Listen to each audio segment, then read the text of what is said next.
Pernah nggak sih kamu ngerasa gaji tuh cuma numpang lewat, baru masuk, udah habis aja? Rasanya kayak nggak punya kesempatan buat nabung, apalagi kalau gaji kita pas-pasan. Tapi tenang, hari ini aku mau share gimana caranya tetap bisa menyisihkan uang gaji meskipun jumlahnya nggak besar. Dan percayalah, ini bisa banget kamu lakuin bahkan mulai dari gaji berikutnya. Karena ingat ya, masalahnya bukan cuma di jumlah gaji, tapi di cara kita mengatur dan memprioritaskannya. Pertama-tama, kita harus ubah cara pandang kita soal uang. Banyak orang bilang, kalau gajiku gede, pasti aku bisa nabung. Padahal kalau kebiasaan kita boros, gaji segede apapun akan tetap habis.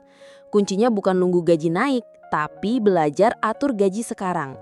Coba mulai dari prinsip ini. Sisihkan dulu, baru gunakan. Jangan dibalik, jadi gunakan dulu, sisihkan kalau ada sisa. Karena kalau nunggu ada sisa, percayalah, jarang banget ada sisanya. Misal gaji kamu 3 juta, sisihkan 5% sampai dengan 10% di awal. Kisaran 150.000 sampai dengan 300.000. Memang kecil, tapi kalau konsisten 1 tahun, itu udah lumayan banget. Kedua, pakai teknik amplop. Kita bisa pakai amplop fisik atau digital buat masing-masing kebutuhan. Belanja, transport, makan di luar, tabungan, dan dana darurat. Amplop fisik cocok buat yang seneng pegang uang tunai. Amplop digital bisa pakai e-wallet atau rekening terpisah. Misal gaji kamu masuk, langsung bagi.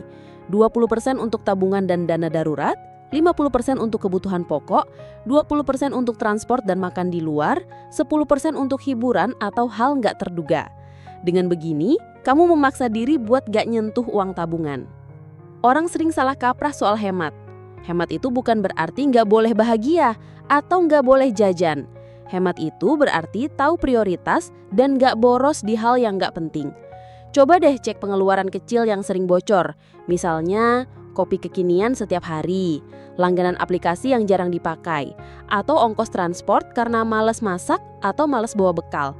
Kalau kamu potong 1 sampai dengan 2 kebiasaan ini, uangnya bisa dialihkan ke tabungan.